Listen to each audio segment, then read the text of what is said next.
it appeared to provide to the board that not only did they not raise attorney-client privilege, but that they had discussed with him that she specifically was not raising his attorney-client privilege. So when Brunson did come out after cited by the jury, is that he called the same topic. It is not relevant to this court conversation.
those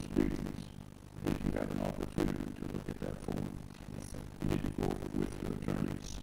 And did you read it yourself? You feel that you understand it? The presumption that you enroll in the violent offender database is a rebuttable presumption. You have the right to file a motion to rebut the presumption, asserting in your motion that you were not the principal offender in the commission of the offenses that classify you as a violent offender, and requesting that the court not require you to enroll in the violent offender database, and that you not have all of the violent offender database duties with respect to the offenses in this case. That motion must be filed prior to the time of sentencing. I don't know if it's your intent to do that too this morning or not, but if you file the motion, a hearing will be held, and you will have the burden of proving to the court by preponderance of the evidence that you are not the principal offender in the commission of the offenses that classify you as a violent offender. If you satisfy that burden, the court finds by preponderance of the evidence that you were not the principal offender, and the presumption is rebutted.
Specifying that you are required to enroll in the violent offender database, and that's all the violent offender database being with respect to the offenses that classify you as a violent offender. In that case, you will be required to enroll in the violent offense database within 10 days after, well, within 10 days after, if you're not within 10 days after sentencing, if you're not sentenced to a term of incarceration, in this case, however, a term of incarceration, of course, is mandatory. So in this case, it would be within 10 days after you were released from incarceration, and you would be required to comply with all the duties of the violent offender database.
but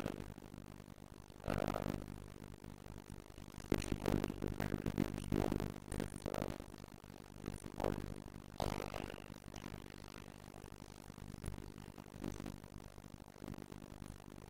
And I suppose the hearing could actually be post-sentence as far as I know. It doesn't seem like there should be able to also have to what's counsel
notwithstanding that rebuttal,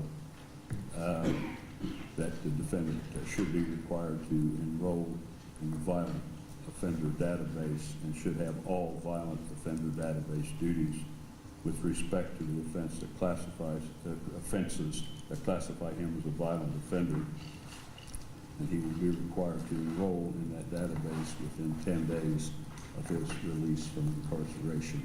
Those duties are set forth in the form that he has already signed here. All right. Judge, just note our objection. All right. And now we are we ready now to proceed with the sentencing hearing itself? Is the state ready? Yes, Your Honor. Is the defense ready? Yes. All right. The state may proceed. Thank you, Your Honor. Your Honor, as this court knows, the state did submit a sentencing memorandum, which was quite lengthy.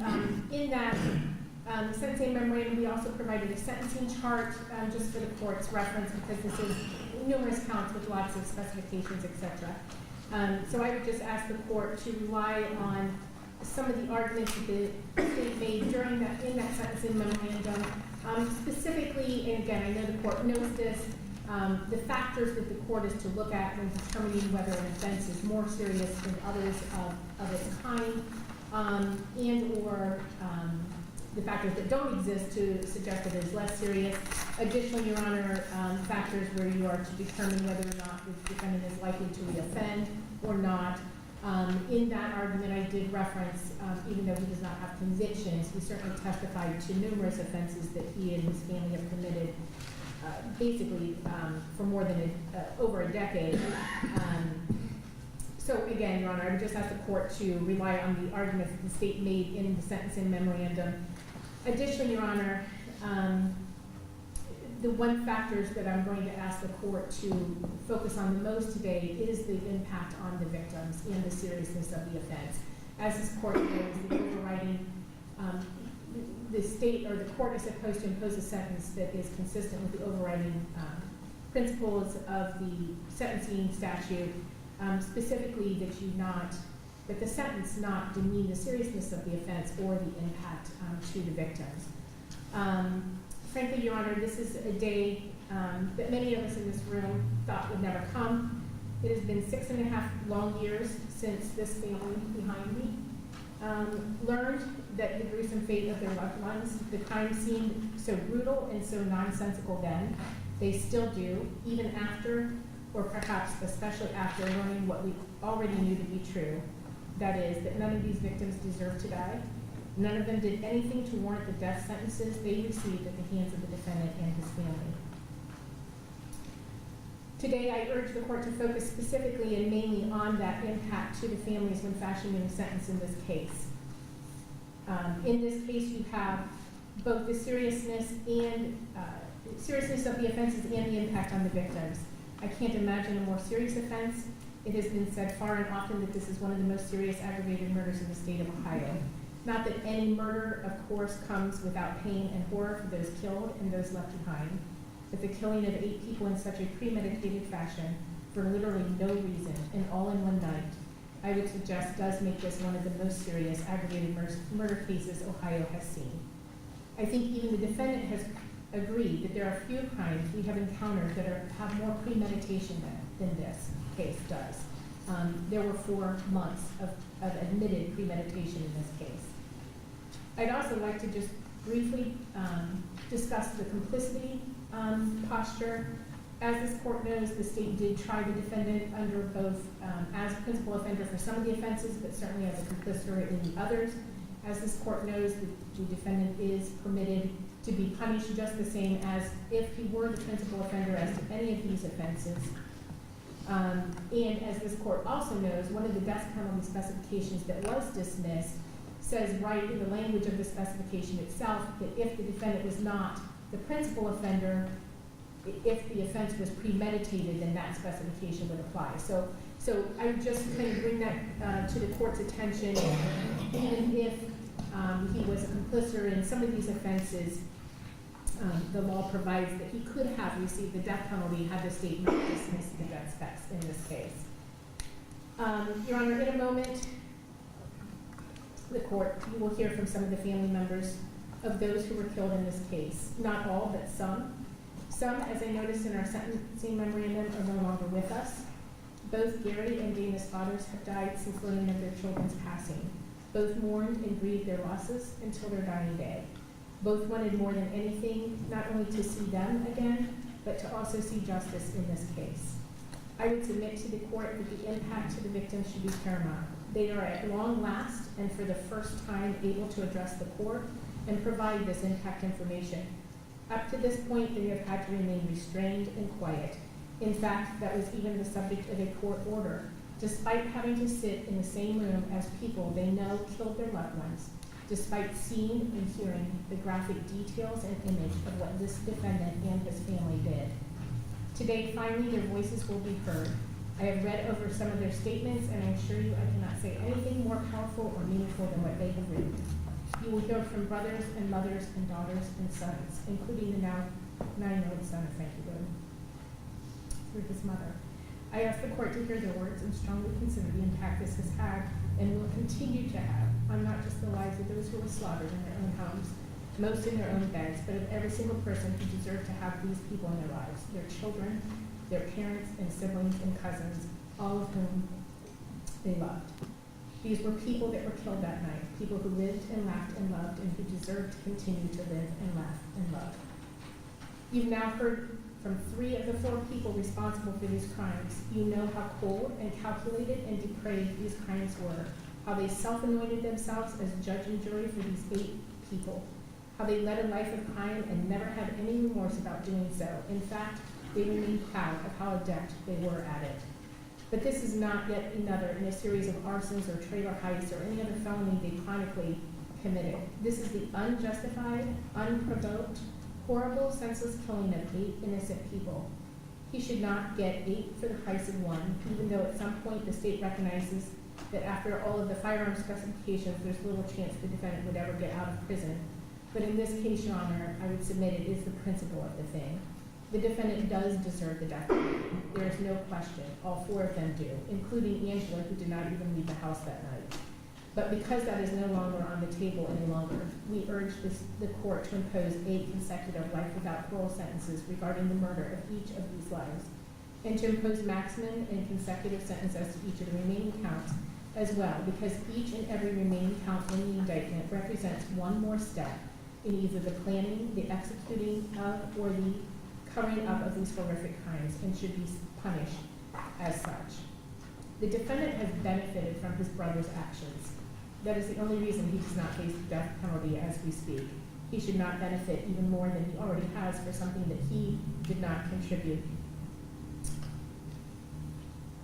The defendant in his sentencing memorandum begs for mercy. He showed no mercy for the victims who just wanted to live. They had no one to beg for their lives or demand due process. He was judge, jury, and executioner in their lives. He deserves no mercy. Your Honor, at this time, numerous victims' family members are going to address the court. In a few instances, Ms. Kerr, our victim advocate on the case, is going to read their statements on behalf of them. For one reason or another, a couple of them could not be present. Others just didn't think they would be able to complete the sentence. So the first victim impact statement is from Angela, aunt to Hannah Hazel, and Ms. Kerr will read that victim impact statement, Your Honor. Thank you.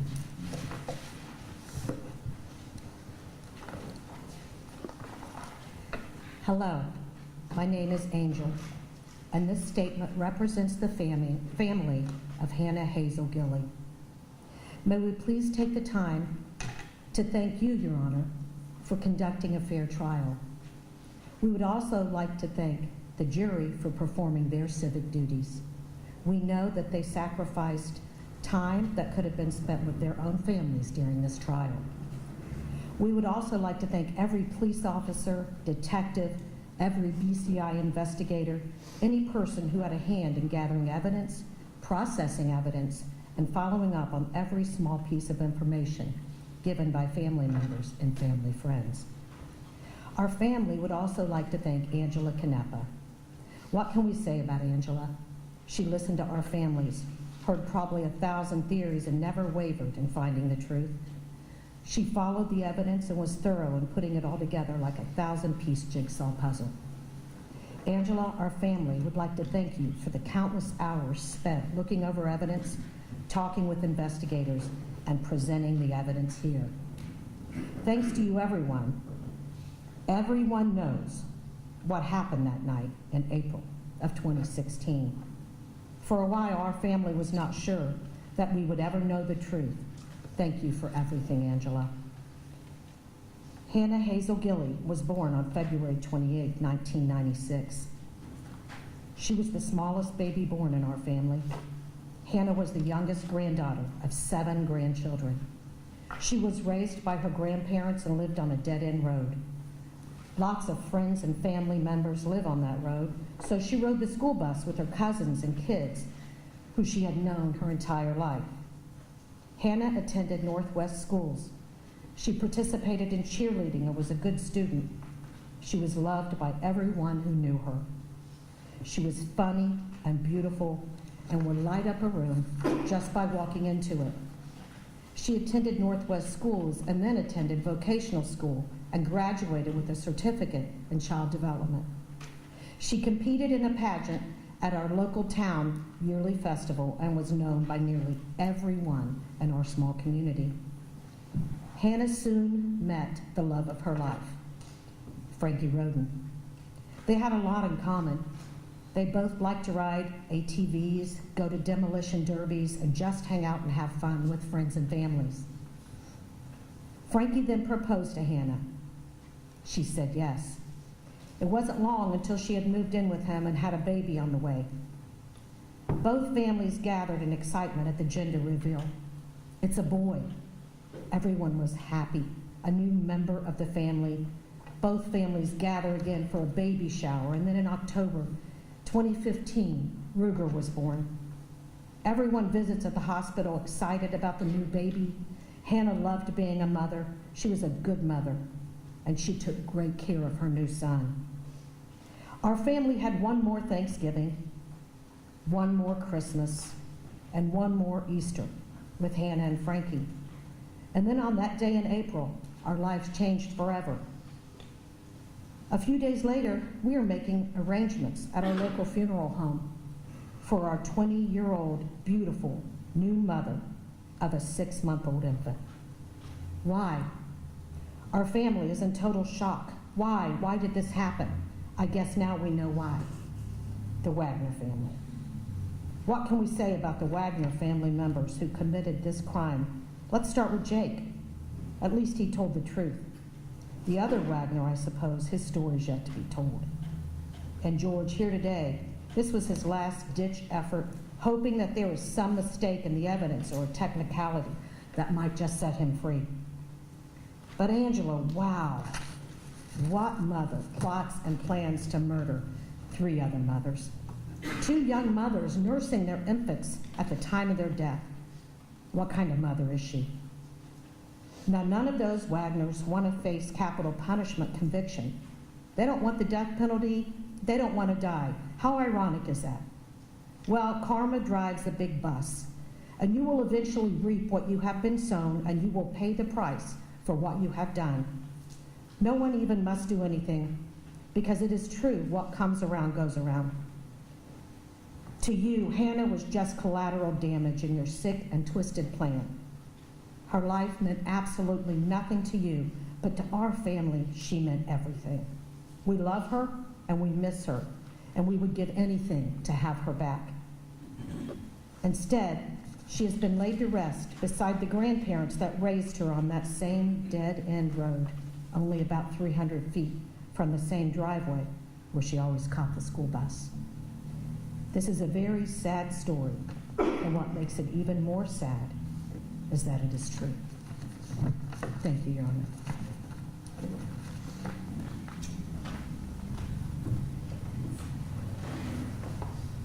The next person addressing the court, Your Honor, is Andrea, and she is the mother of Hannah Hazel.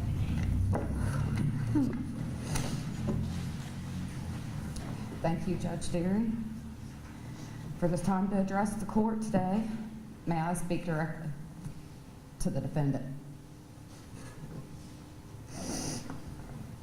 I'll permit you to do that within reason, but I have to regulate somewhat. But I'll let you, I'd prefer you if you address your comments to me, but if there's something that you feel that you need to say to the defendant, I'll permit you to do that within reason. Okay. George Wagner IV, let me introduce myself. You see, you said out of your own mouth that you never met my daughter, Hannah Hazel Gilly. I'm her mom, Andrea Shoemaker. I stand here today to be her voice, since you, George Wagner IV, and your evil family took her. I'm supposed to stand here today and give a victim's impact statement. I have no idea. I have never done any sort of paper like this. And I have no idea. I've never done anything like this. So I did what most people do. I Googled it. But as soon as the word victim popped up, I looked at the definition just to see what exactly it says. Victim means a person harmed, injured, or killed as a result of a crime, accident, or other event or action. Wow, now that's powerful, because that is what the evil George Wagner family, George Wagner IV, and your evil family have done. My victims list: Chris Rhoden Sr., the young age of 40 years old. Dana Lynn Rhoden, only the young age of 37. I was just getting to know you not long before you welcomed my sweet Hannah Hazel Gilly into your family. Both of you absolutely loved your grandchildren. My heart breaks for all of you, for all of your grandchildren, as they will never know the great Papa and Nana you truly were. They will only hear stories about how wonderful you really are. As for Chris Sr., my heart aches for your mother to have lost 2 sons in one night. Just so unfair to her. For Dana's mom and dad, the pain of your parents. Phil, for you, your father, to not live on this earth, to see justice for his daughter, so heartbreaking. 2 lives taken too soon, but never forgotten. Kenneth Rhoden, only the young age of 44 years old. I know this much about this man, that he loved his nephew, my grandson, Ruger Rhoden, because he stopped at Frankie and Hannah's Hazel's home all the time. A great friend to my oldest daughter, as for she seen him every day he ate dinner where she worked. A father figure to my son. Oh, how my heart breaks for your mother, a life taken too soon, but never forgotten. Gary Rhoden, a young age of 38 years old. I dislike the fact that I never got to know you, but seeing you in the garage, under the hood of a vehicle as Hannah, her son, Ruger Rhoden, and I sat on a sheet in her yard or on the porch, just missed that so much. Another life taken too soon, but never forgotten. Christopher Rhoden Jr., only the age of sweet 16. Just a child that was still learning about life, now unable to live it. Oh, how I miss your sassy mouth and your fierce attitude. For someone to kill or stand and watch as you are being killed is the devil. Hannah Mae Rhoden, only the young age of 19 years old. As George Wagner IV said, this girl is like a little sister to me. Hannah Mae and my son was the first to give me my biological granddaughter. Her name is Kylie.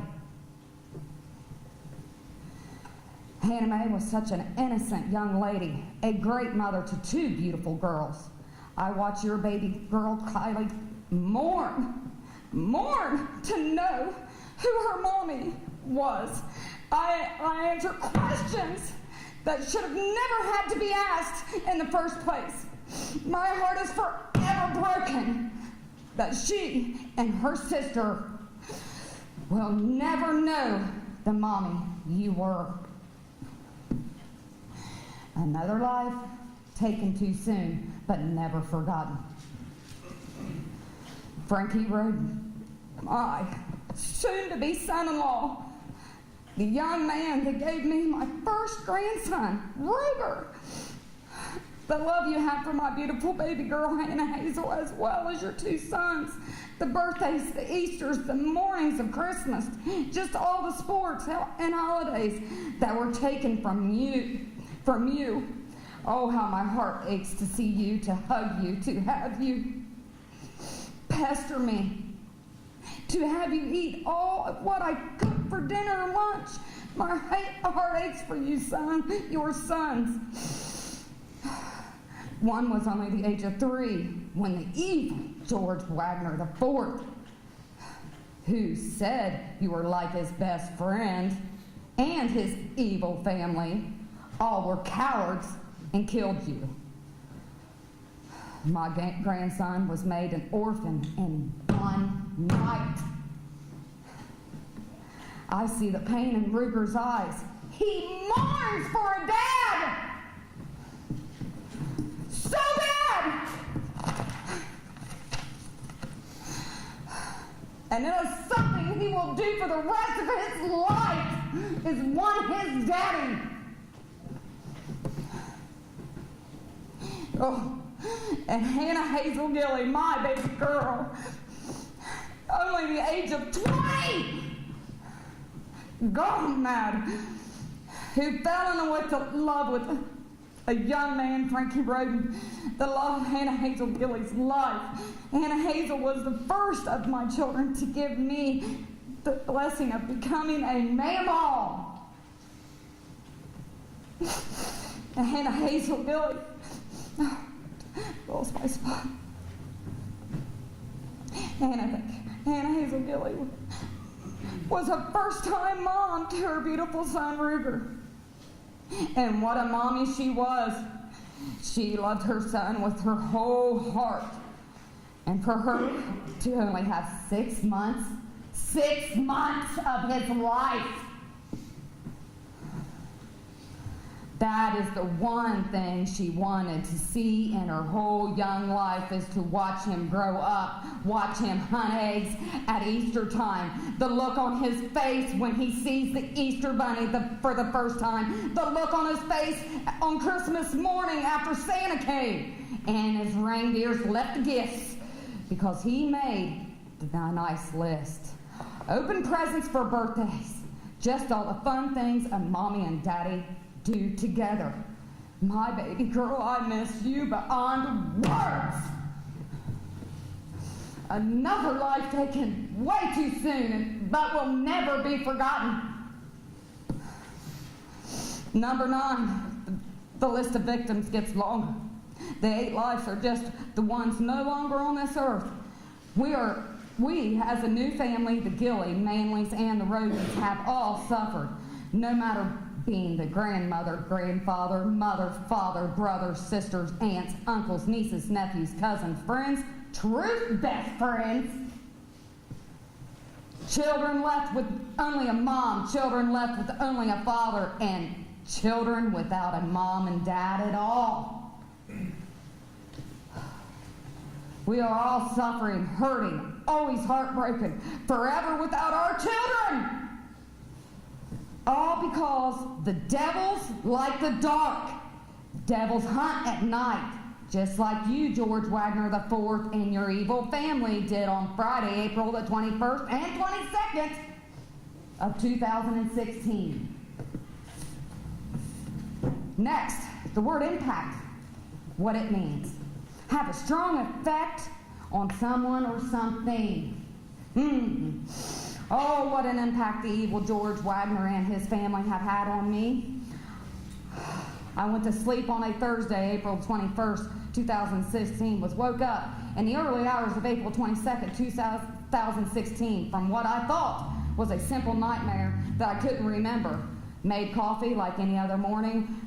Later that morning, got a call and a message saying, get to Frankie and Hannah Hazel's because has been an accident and they need you to get Ruger. I asked what kind of accident. Response, from this person, I can't tell you. So I rushed to Union Hill Road and State Route 32, which is only 5 minutes away when you're speeding 80 and 90 miles per hour. And my thoughts within the 5-minute ride was, what kind of accident could happen? Frankie's must have Frankie's ass, this is what I said, must have been driving fast. As I arrived at Union Hill Road, and my thoughts within that 5 minutes was kind of, accident could have happened. Frankie must have wrecked Hannah Hazel, and she is unconscious, and Children's Services needs me to get Ruger. And this is where I said the A word. And I'm going to kick Frankie's butt for driving fast. Arrived at the Union Hill Road 32 only to see the road was blocked by a sheriff's deputy. I told him who I was, and he told me to pull over to the side of the road. I did, as he asked. So I called the person who called me in the first place and asked about my Hannah Hazel. Response, I got Hannah Mae. This was repeated so many times that I can't remember until I said, yes, Hannah Mae. Response I got was that she's dead. And I said, what? So what about Hannah Hazel? Is she dead? Response from the other end of that call, yes. I lost all sense of feeling at that moment. Came to a few minutes later on the ground with someone asking me, what's going on? And I screamed, Hannah's dead! Hannah's dead! Jumped to my feet because I still had to get my grandson. At least that's what I thought. Because I hadn't had a chance to meet Kylie but knew she was my granddaughter because she looked just like her dad, Charlie, when she was born. Then the news, media, etc. started gathering like vultures on a dead deer carcass just to get the story that was our life, our life. Still here today. We were moved to a church where all sorts of family and friends started gathering. We went to the sheriff's stations to answer questions, give statements, but I wanted answers. That's what I got from BCI agents. He knows who he is, and I thank him for answering them. Then all the family was put into this church, and to be told by a screen from a press conference that our family was dead. Next, I was sitting on some steps outside the church, and a man walked up to me and said, my name is Rob Junk. I'm the prosecutor from Pike County. If this person or people that did this would be brought before a judge, would you want the death penalty? And I said, yes, an eye for an eye.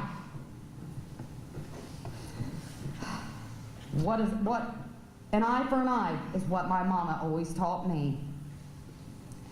Speaking of parents, my dad mourned himself to death over the loss of his granddaughter, Hannah Hazel, as well as me, as well as Frankie's and Hannah Mae's.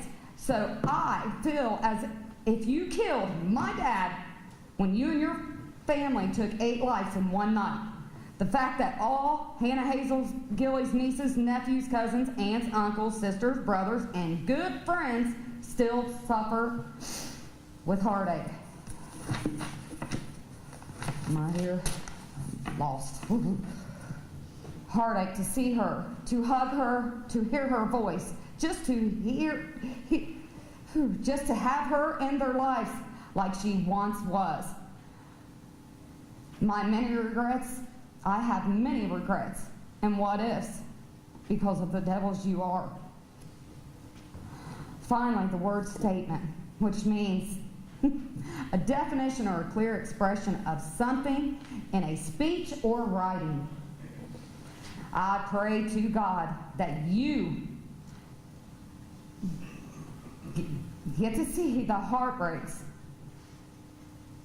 for all them to have to tell you, a very young child, that their Uncle Nana and Aunt Frankie went to heaven is unbearable. Yes, I said that right, because that's what they were called. Uncle Nana, Aunt Frankie. Whew. Okay.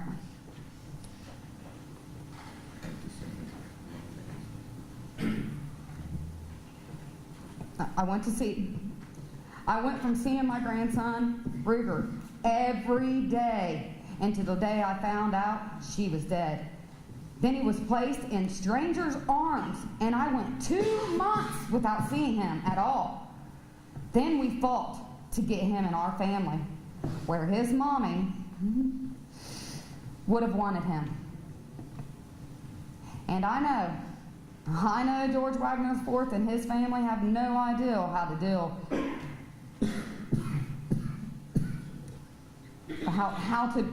when dealing with a child.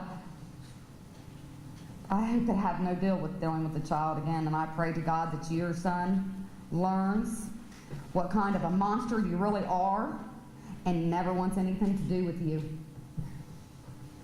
I pray for that. I pray for you not to live. I want you to die, just like you and your evil family did my baby girl, Hannah Hazel Gilly, Frankie Rhoden, Hannah Mae Rhoden, Chris Rhoden Jr., Dana Lynn Rhoden, Chris Rhoden Sr., Kenneth Rhoden, and Gary Rhoden. Life in prison is just too easy. You get free meals, free television, free living, when there are all kinds of kids starving to death. You are a waste of time and space on this earth. So much of the taxpayers' dollars wasted on your court hearings and a trial, while you sat there knowing you helped plotted, and carried out the killings of 8 people in one night. Excuse me, 7 Rhodens and 1 Gilly in one night. I still wait for her to come through my door, all the while answering questions from her son, wanting to know things about his mommy and his daddy, as well as Hannah Mae's little girl. Have you ever had to deal with things like that? No, George Wagner IV, you haven't, because you told your own son that your own mother was his mommy. How sick and twisted is the Wagner family. Thank God none of you didn't get to raise those kids to be adults, because those poor babies would have turned out like the devils you, George Wagner, and the rest of your family are. All I want is my baby girl, Hannah Hazel, and that I will never have. I only agreed to the state because I want all these older families to get justice on earth while they're still here, because of the fact that Gary's dad, Dana's dad, and my dad didn't get their justice while on this earth.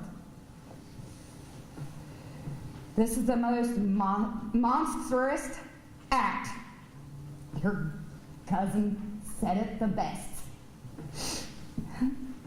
That any family could have done to 3 different families and George Wagner IV. What have you won? What have you won after all you've done? Thank you to everyone that worked on this case. A special thanks to the jury for seeing the devils that George Wagner IV is. Thank you, John, Ryan, Alan, Angie, Rob, Andy, Cindy, and Amy, for all that you have done for my baby girl. And I thank you, Judge, and I pray Judge Terry, that you see the true devil that George Wagner IV really is, and make him suffer with life in prison. Thank you.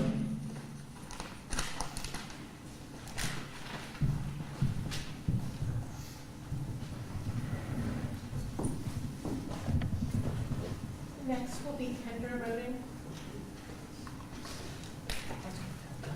She's the daughter of Kenneth Rhoden.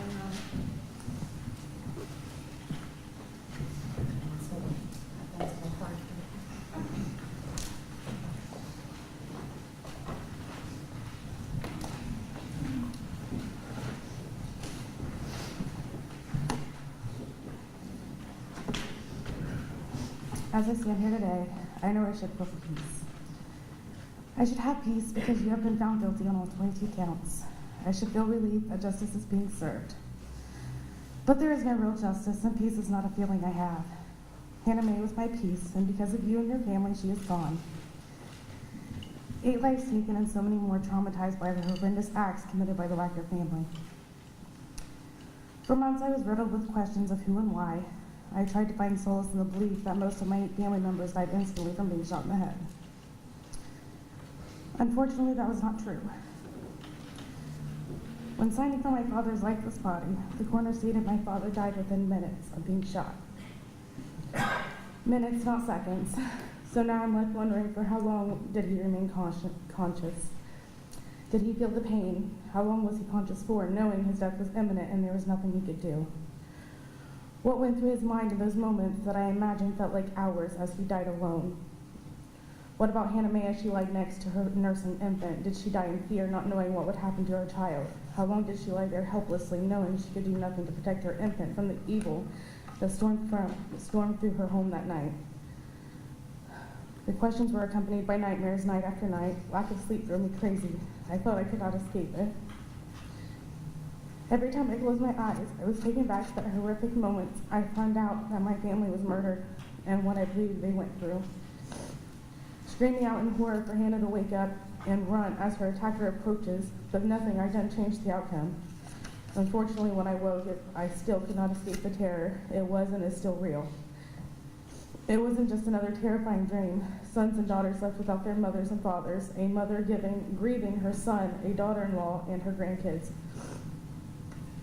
Some whose lives was just beginning, one as young as 16 years old. I begged for anything to stop the never-ending pain and grief, to the point I nearly ended my own life in December of 2017. In 2018, I had my daughter. It should have been a moment filled with nothing but joy. Instead, it was filled with heartache, knowing my father would never hold my daughter. My daughter frequently asked to see Papa Kenny, a man she never got to meet. I am burdened with telling her she can't, and naturally she asked why. She sees me cry and holds on to me because I have no words to offer other than Papa Kenny lies with Jesus. She will never know his unconditional love. She will never get to hold his rough but gentle hands.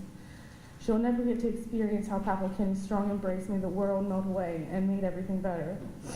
Now, as I plan for my wedding, I dread walking down the aisle because my father will not be walking with me or handing me over as a father should. I won't look over to the bridesmaids and see Hannah Mae as my maid of honor. I won't see Frankie in the crowd making some sort of commotion to make me laugh and calm my nerves. Christopher won't be there as the life of the party, making a scene as his usual goofy self.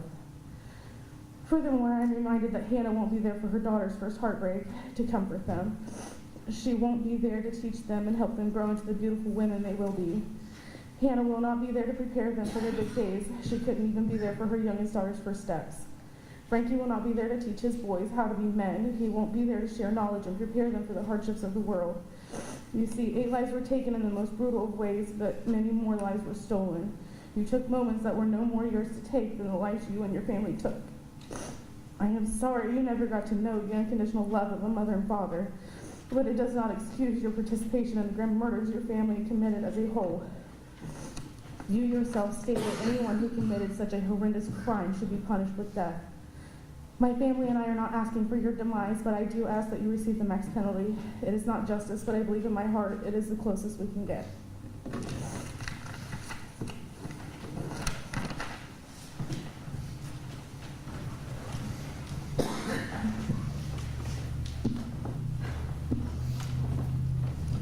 Next will be Chelsea.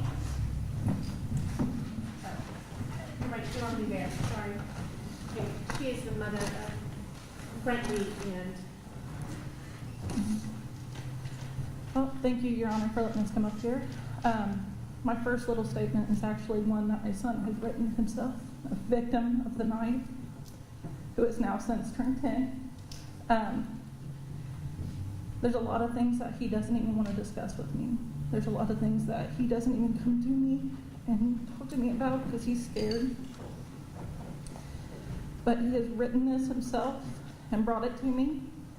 These are things that he hasn't even discussed with me, and he wanted George to know.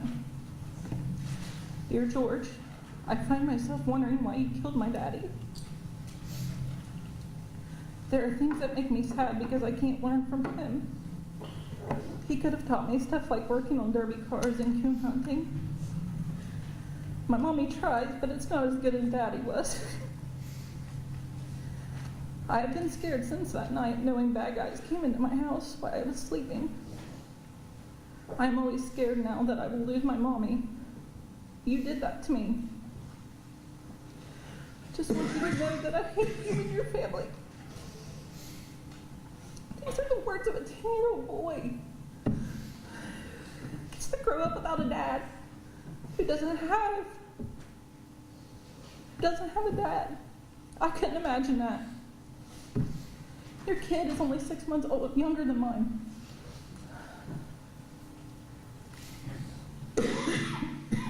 No, he doesn't have his dad.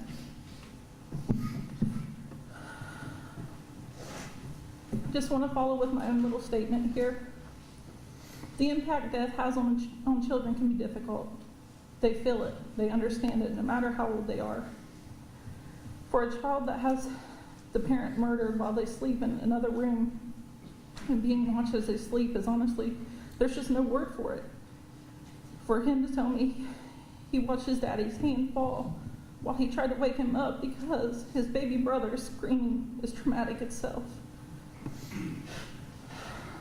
I don't know to this day what he has seen in that bedroom, and I think he has shut it out, or I at least pray that he has shut it out.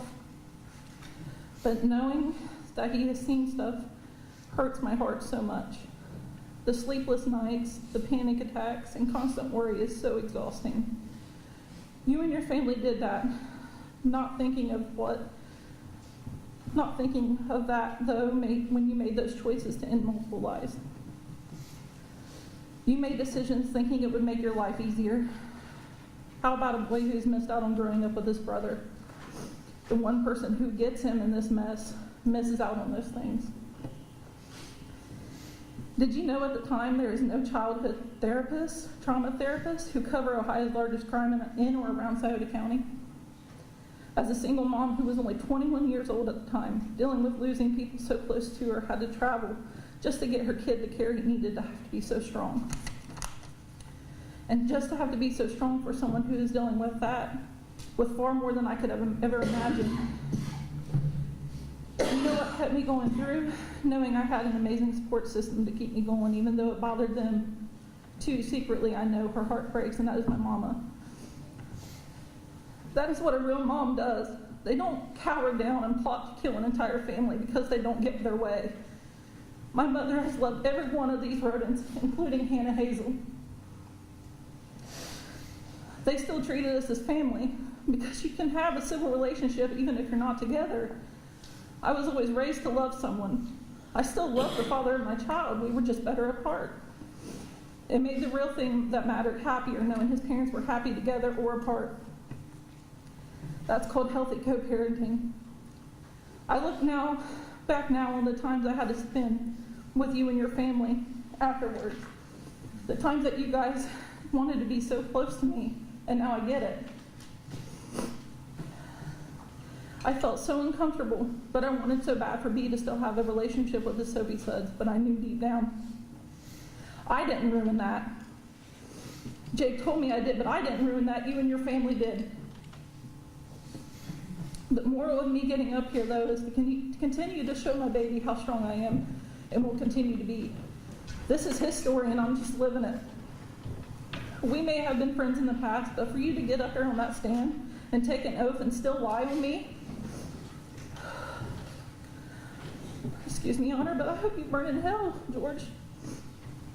I will say there's one thing I have learned, is that God wants us to forgive, and maybe one day I will forgive you, but at this time I just can't. Thank you, Your Honor.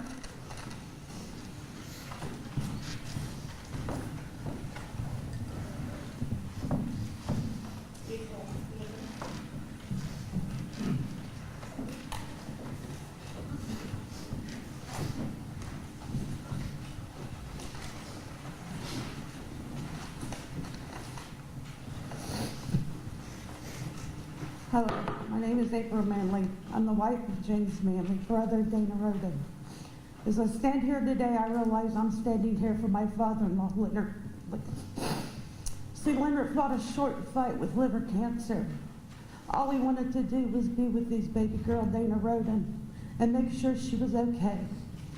For that reason, he wouldn't fight for his life. Leonard would tell us time and time again that he was sorry for leaving us, but he just couldn't walk this world without Dana any longer.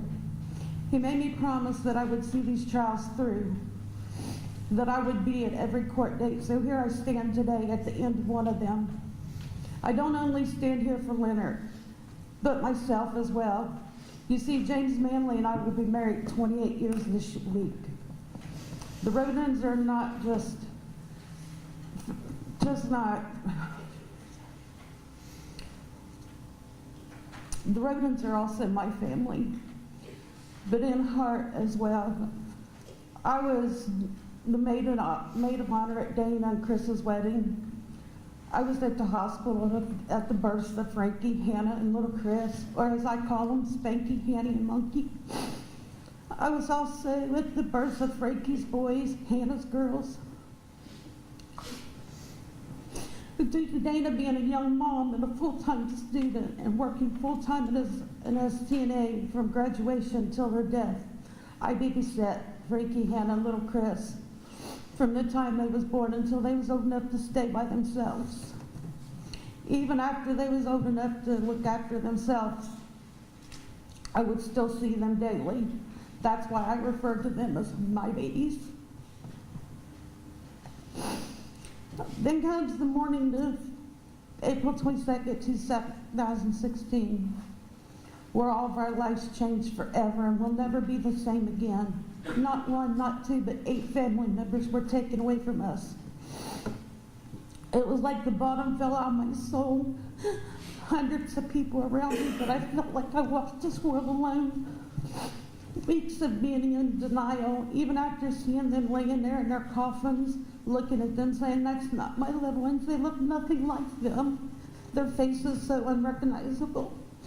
Convincing myself they were just hiding for something and they was coming back home to us as soon as it was over, but they never came home. The Manley Rhodens and Gillies have missed out on so much due to the Rhodens being taken from us way too soon. So many holidays, birthdays, weddings, births, big celebrations were taken from us. It wasn't just my life affected by the tragedy, but also of many others. My mother-in-law, Judy Manley, now walks this world without her daughter, her grandchildren, her son-in-law, our friends Kenneth and Gary. But now she also walks this world without her husband, Leonard, who just couldn't handle the pain any longer. To this day, my husband starts screaming, "Sis," in his sleep. It's the only thing he called Dana. My oldest son, who's a firefighter, says he has seen some gruesome things as a firefighter, but nothing will ever compare to seeing Frankie and Hannah laying there and all that blood. You see, Frankie wasn't only his cousin, that was his best friend. I watched my youngest son walk across the stage at his high school graduation with a picture of Hannah Mae pinned on his gown with a cap and tassel, so Hannah Mae could graduate with him like she was intended to do. Within the group of her fellow classmates sat an empty chair with Hannah's picture and her cap and her gown. My stepson was never afraid of the dark. He is now 15 years old and still won't go outside by himself after dark. He says they came in the dark and took them all away. Before that night, he was never afraid. My grandchildren will never meet their Aunt Dana, their Uncle Chris, their Uncle Kenneth, cousins Frankie, Hazel, Hannah, little Chris, or Gary. There's still many more family members that are missing out on the family lives because of the Wagners took upon themselves to be the judge and the jury. They decided that my family's lives were to come to an end at their hands. My mother taught me to forgive and forget, but right now I can't follow that rule. The Wagners have taken so much from us that I just can't forgive right now. I don't know I ever will. And for that reason, I hope George Wagner spends the rest of his life in prison without seeing your loved ones for the rest of your life, just like you made sure we wouldn't see ours. I hope you feel the loneliness and the emptiness that we feel for the rest of your life. And I have one last wish for you, George. Since you and your family made sure you were the last ones to see our family alive, I hope every night when you close your eyes, you see them 8 faces, and I hope they haunt you for the rest of your life.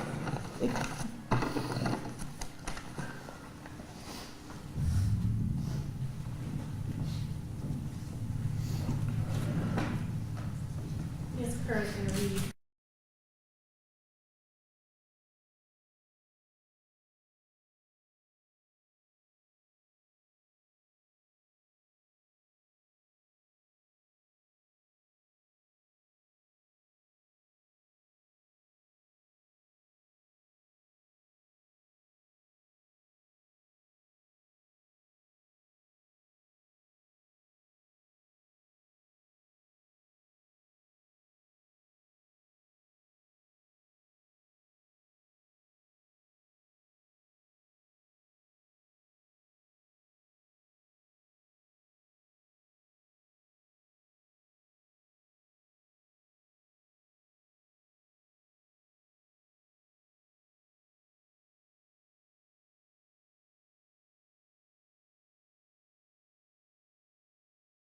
And took my family from us.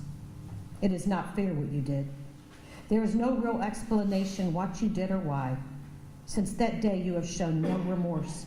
You have sat there and laughed, smirked, and mocked my family, all while lying and saying that you had nothing to do with it.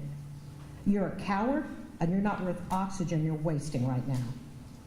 Sadly, with the death penalty off the table, I can only hope that they lock you up for the rest of your miserable life. I can't believe you have the audacity to sit there and act like you didn't do this. It disgusts me that you're allowed to exist. It disgusts me that you're allowed to breathe the same air that I am breathing. That's enough about you, because this day is not about you. This day is about my family and the people you have hurt and traumatized. This day is about Chris Jr., who was only 16 years old, and because of you and your family, he will forever be 16 years old. Today is about Hannah Mae, who was only 19 years old. Frankie and Hannah Gilly, who will never get to watch their children grow up, but neither will you. Your child will remember nothing about you except that you're a monster and a murderer. They were just babies and had hardly started their lives. Now, we will never know who they may have become. This day isn't about you. This day is about my sister, Dana Rhoden, and getting justice for her and her family. You only murdered Chris Rhoden and Gary Rhoden and Kenneth Rhoden because you are a coward and you know they would retaliate. They were all completely innocent and hadn't done anything to you or your family. There's a special place in hell for you and your entire family. I hope your life is long and miserable. I hope you think of my family and what you have done every day for the rest of your miserable existence. Thank you.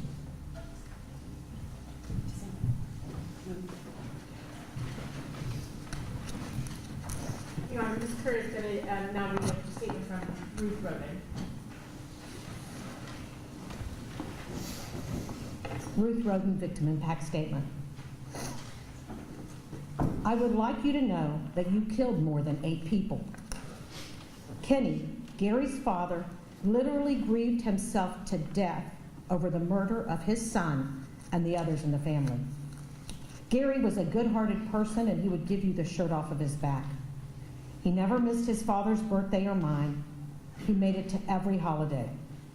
I truly feel that you did so much more at these crimes and that you're just not admitting to them. Today, December 19th, is Gary's birthday. He would have been 45 years old. I ask for justice for Gary and the other members in this family. Thank you.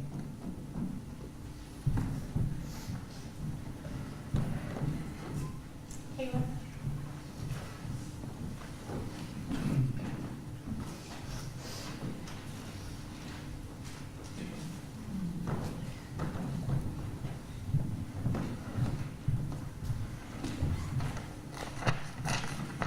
My name's Kayla, and I am the niece to Chris, Kenneth, and Dana, and a cousin to Gary, Hannah Mae, Hannah Hazel, Frankie, and little Christopher.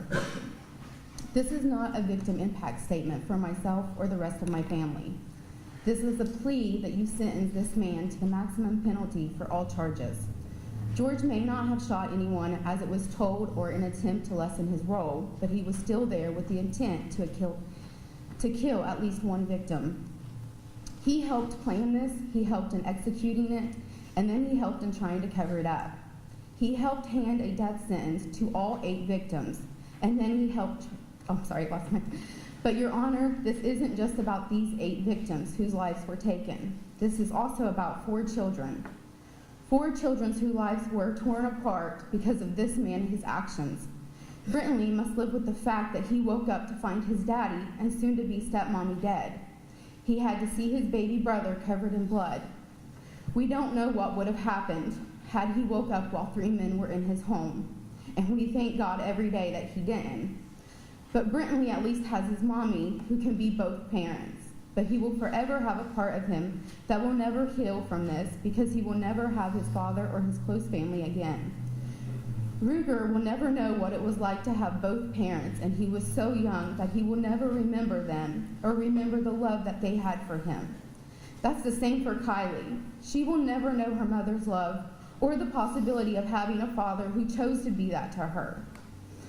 Lastly, Sophia must grow up living with the fact that not only was her family murdered, but they were murdered supposedly because of her, and that it was her father and his family who had done it.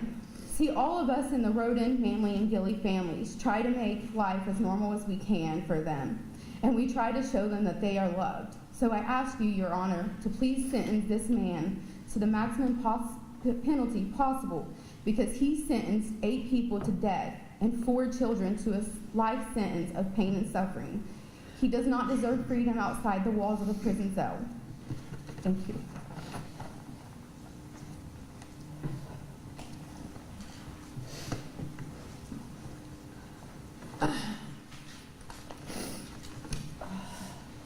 I'm Lisa, Chris and Kenneth's niece.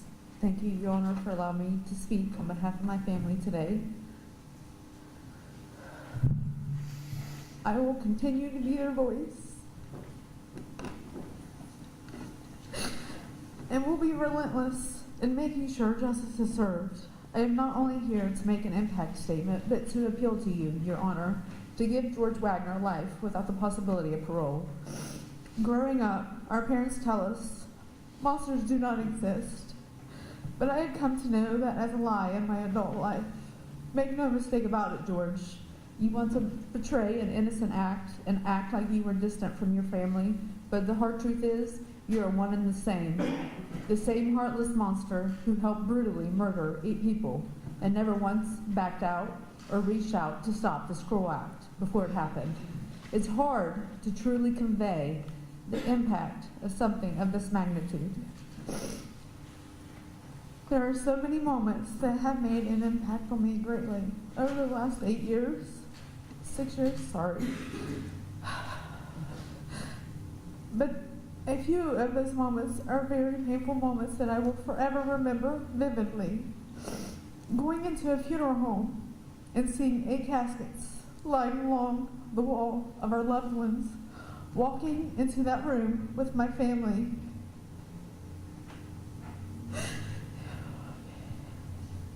Hearing the screams from my mothers, my aunt, and my uncles while trying to hold them up because their legs gave away. I think everyone in that room felt their pain and would have done anything to take it away. That night, when it came time to say our final goodbyes and close the caskets, I'm sure our screams and sobs were heard from outside. As we had to be pulled away from that room,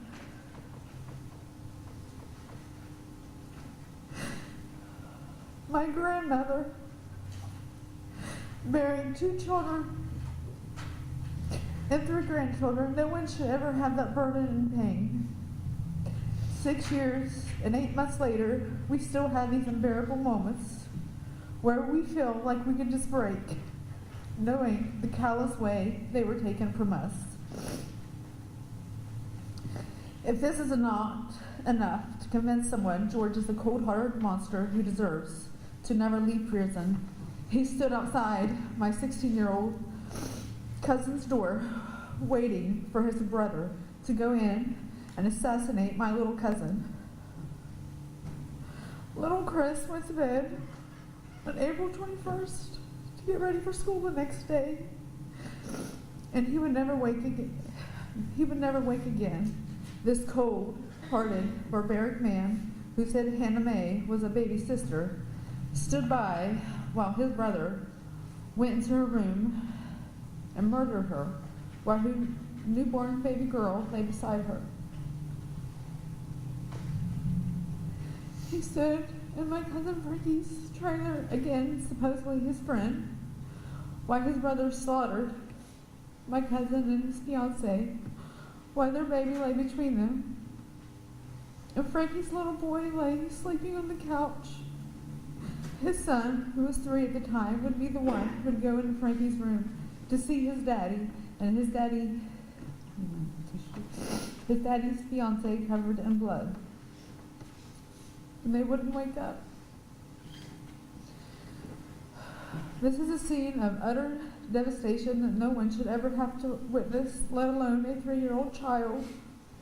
4 children without parents, 3 parents who are forever missing birthdays, holidays, and milestones with their children. Ruger, who is without both parents.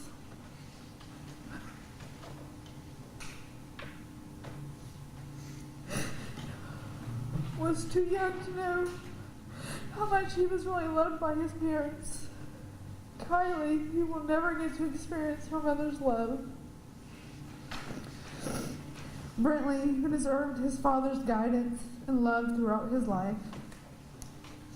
Sophia, who would not only lose her mommy on April 22nd, but she lost all of her immediate family. And then on November the 13th, 2018, she lost her dad's side of her immediate family. Regardless of the monsters they are, she still had a bond. The devastation and impact will forever weigh heavy on her for the rest of her life. I've tried to wrap my head around why my family was given death sentences, but nothing will justify the why.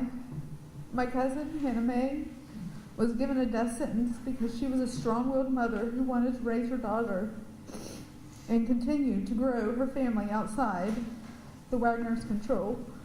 My cousin Gary, Hannah Hazel, little Chris, and my Aunt Nana was given a death sentence for just simply being there. My cousin Frankie, my Uncle Chris, and my Uncle Kenneth were given a death sentence for being the protectors of our family. It's sickening to think this is what caused the tragic loss of 8 people. George Wagner made a decision, and as a result of his actions, 8 lives were senselessly lost. He is just as guilty and should be held just as accountable. He is just the coward who made our family sit through a horrific trial when he knows the devastation that he helped create. No amount of justice given in this court will come close to what is deserved. But this man deserves nothing less than to spend the rest of his life in prison. This man and his family has confined our family to our own personal hell that we have to fight to get through every day. So it's only just that George is confined to a prison cell for the rest of his life. George, I hope that my family haunts your dreams at night just like they do ours. I also hope there are days where you miss your family and son so much you literally feel like you could die from the pain, because that is what our family deals with. I pray, George, that this court and the prison you are sent to show you the same mercy that you showed my family. The day you take your last breath, you will face your Maker, and I pray they have no mercy on your soul. But on that day, I will finally have a little bit of peace.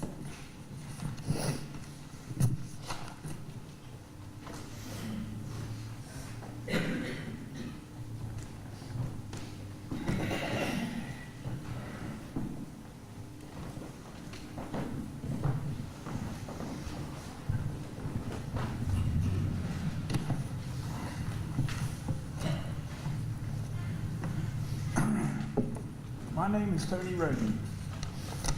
I come here today to talk about my family and the memories that I have of them. First of all, I would like to thank the court and the state of Ohio for giving me the opportunity to do so as a victim. I lost two brothers, Chris Rhoden Sr., Kenneth Rhoden.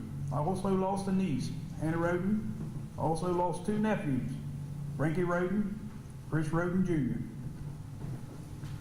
I also lost a cousin, Gary Rhoden. I also lost a sister-in-law, Dana Rhoden Manley. I also lost my nephew Frankie's fiancée, Hannah Hazel Gill. My brother Chris, my mom's son.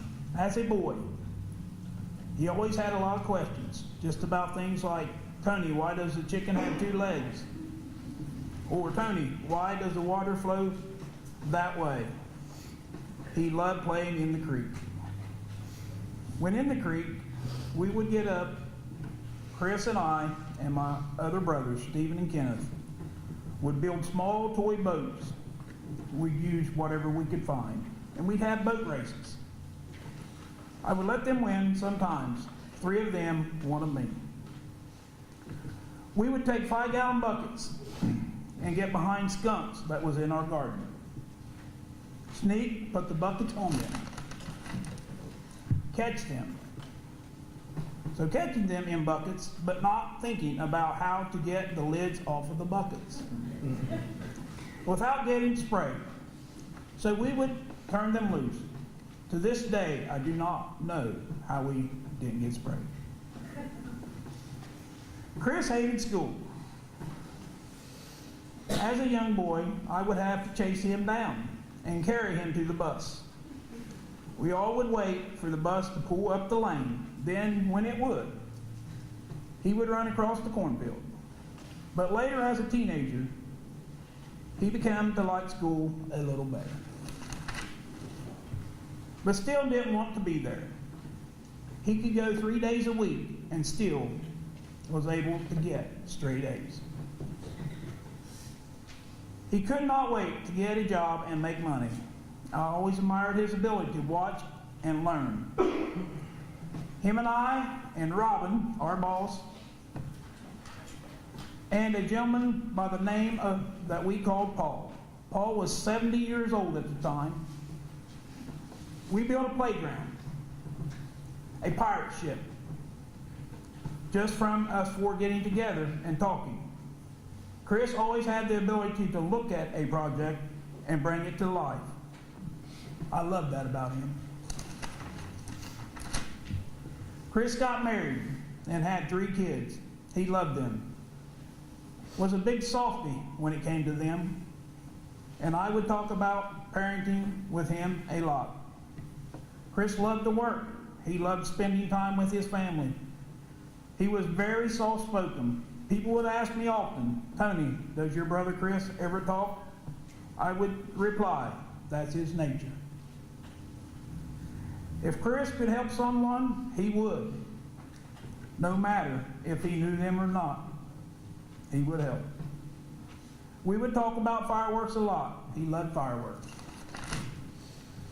Chris would always do research on fireworks and keep me up to date. I believe he got that from our dad, which also loved fireworks.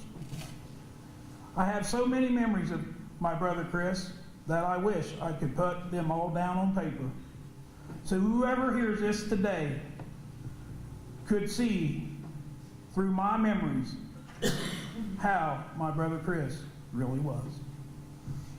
Caring, gracious, loving, family man, and kind. He taught me a lot, and I hope I was able to do the same for him. His life cut short by selfish acts of others. My brother Kenneth, my mom's son. As a young boy, he would always hang out with me and my other brothers, Chris, Stephen, and Brady. We would have mud fights in the creek, but when we got in trouble for doing that, Kenneth somehow got less punishment. For it, he always would have that innocent look about him. As a young boy and a teenager, he was a hard worker, loved old cars and old trucks, even at a young age. Loved his family, and he always showed it. When he married, he adopted 2 kids, loved them as his own. True love, he always had a way of showing it. I always admired that about him, the love he had for his kids, and not just his kids, all kids.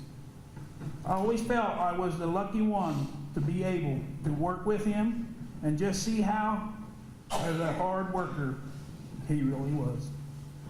A gracious, kind, caring, loving man. So many memories of him makes me very sad. When I think of him, he had so much to offer other ones. His love for other people, all cut short by selfish acts of others. My niece Hannah, at a young age, her toys was hers. But if she liked you, then you could touch them, then play with them. When she became a little older, she would tag along with her brothers, Frankie and Christopher, come to my house to play pool with my kids. I had to be a referee in those games quite often. At a young age, she had 2 kids of her own. Right from the first one, you could see the love and caring she had in her for her kid. A true love from your mother touches the heart. She had that. Her children will not get to experience that from their true mother. My mom's granddaughter, her life cut short by selfish acts of others. My nephew Frankie, as a young kid, he would get into everything. When times at my house, he would want to touch whatever he could. I would tell him, leave that alone or I will cut your ears off. He loved the outdoors, loved to hunt. We would talk about it often. I miss those conversations. He had 2 children.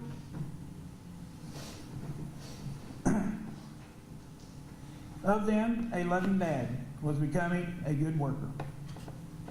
His children were not to get experience the true love of their dad, my mom's grandson. His life cut short by selfish acts of others. My nephew Christopher, I like to refer to him as Little Chris. When little, he would walk around with his belly hanging out, his shirt. I would tell him, pull your shirt up.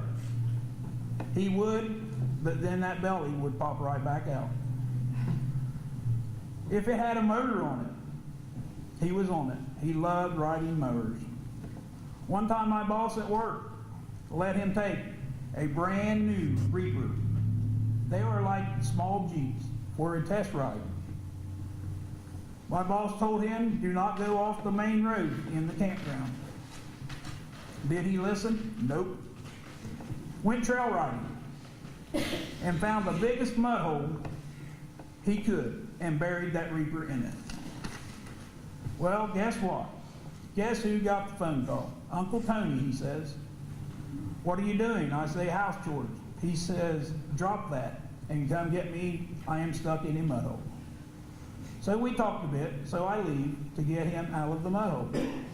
When I arrived, he and his friend Tyler had that reaper buried so bad you could barely see the seats. Took me a while to get it out. After that, I believe my boss had to sell it as a used one. Mud stains was not coming out. Little Chris gets his driver's license. Hitting me up for gas money. Gosh, anybody that has got their license for the first time knows that feeling. That feeling of freedom, hanging out with friends, driving around, and listening to music. My mom's grandson, his life cut short by selfish acts of others. My cousin Gary, my mom's nephew. As a kid, he would put rocks in my boots because he thought it was funny. As he got older, he liked pestering people. He knew if he pestered you enough, he would get a laugh out of you. He would always help people. I would be working with him. We would stop at store to get something to drink. I'd say, Gary, go in and get us something to drink, and he would. But he also bought lottery tickets out of my money. Loved his family. His life cut short by selfish acts of others. My sister-in-law, Dana, my mom's daughter-in-law, always spoke her mind. She would come to my house and tell me what I needed to do at my own house. When she walked in a room with other people in it, she would always have people laughing. She loved people, and it showed. She loved her family, would do anything for them. Her life cut short by selfish acts of others. Also, my nephew Frankie's fiance, Hannah Hazel Gilly, just started their lives together. A very nice, respectful person. I always like to refer to her as Little Hannah. She told me that was fine if I did that. She could tell, I could tell, that she was going to be a good mother to her newborn that she just had. Her life cut short by selfish acts of others. I have talked about each one of my family members a little bit, but to really know who they was as a person, we would have to talk about all the memories of them all. Now I would like to tell a story that is true to its core. On November the 13th, 2018, there was an arrest in the murders of my family the same year around Christmas time. My sister Wilma played phone tag back and forth, trying to get the authorities to let Sophia and Bullvine spend Christmas dinner at our family. So it happened, and all the kids just loved him. And at this Christmas dinner, our mom was handing out presents to her younger grandchildren and her great-grandchildren. So they all filing through, sitting on mom's lap as she hands their present to them. Pictures were being taken. And then Bullvine's name is called. He walks up to mom, she puts him on her lap. She hands him the present, pictures are taken, she puts him down and gives him a hug. I am sitting in the kitchen crying as I watch. Bullvine is no relation to our family, but he is the defendant's son. True love, that's what was showed that Christmas dinner. It was embedded by our mom to all of her kids. We all have it in us. Chris taught it to his kids. It showed. Kenneth taught it to his, and it still shows true love. I'd like to read this statement from my mom.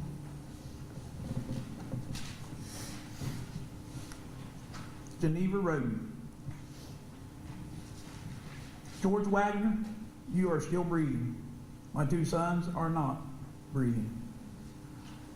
My grandchildren are not breathing. They are all children left behind. I'd just like to see some justice. Thank you, Your Honor.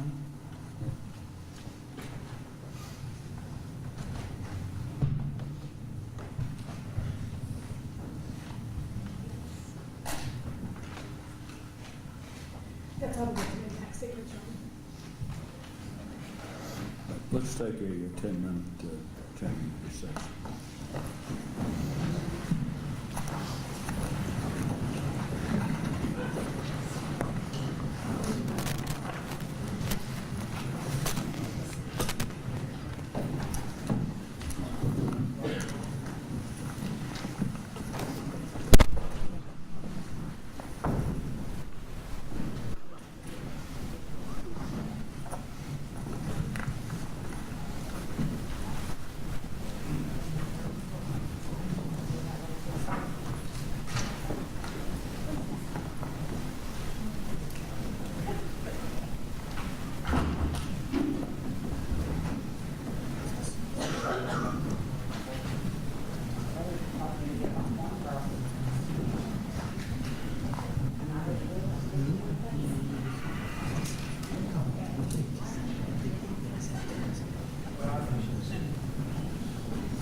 felt that she doesn't represent the victim.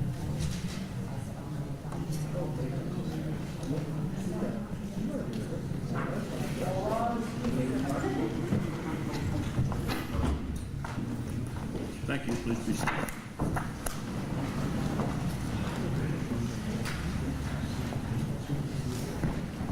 Does the state have anything further to present with regard to sentencing? No, Your Honor. Does the defense wish to present something today? Judge, just a brief argument. Judge, as the court is very much aware, we filed a sentencing memorandum, which I'm sure the court has reviewed. We won't repeat the arguments we made there. With respect to the actual sentence itself, we would suggest and argue that the aggravated burglary and tampering with evidence charges merge with the aggravated murders. And ask the court to take that into consideration in sentencing. The only other thing, my client obviously has a right to say anything he wants.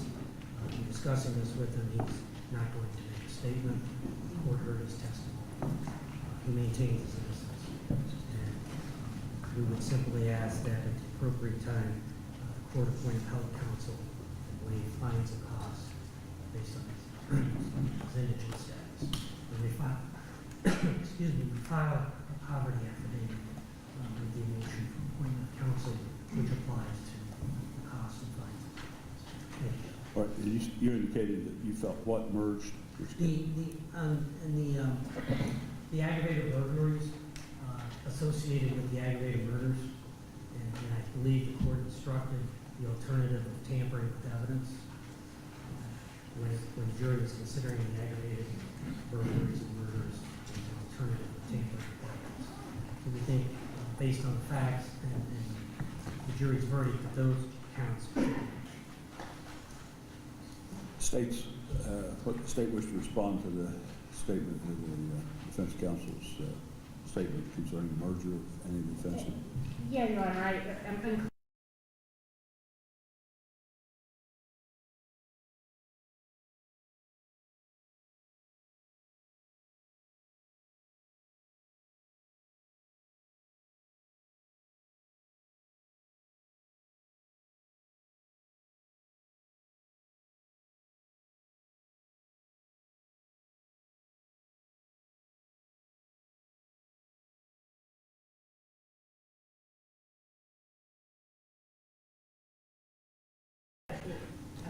Committed with separate animus,